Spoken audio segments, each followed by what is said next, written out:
Qad ja'akum minallahi nurun wa kitabun mubin, itu ayat tentang nurun Muhammad. Qad ja'akum minallahi, telah datang dari Tuhanmu, nurun, cahaya,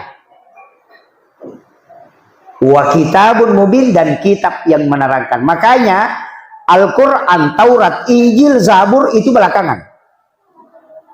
Yang pertama itu nurun Muhammad. Makanya disebutlah likulli syai'in min nuri Muhammad. Segala sesuatu bersumber dari nurnya Rasulullah. Tidak ada di muka bumi ini kecuali dari nurnya Rasulullah.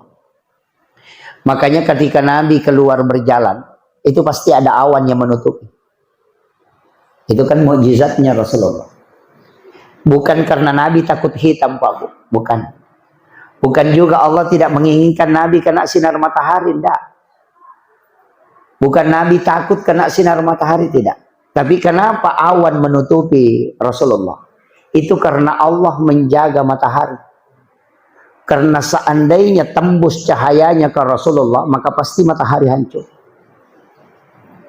Karena dia bersumber dari nurnya Muhammad, maka setiap awan itu selalu di mana Nabi melangkah, maka dia menutupi demi menjaga matahari supaya tidak hancur.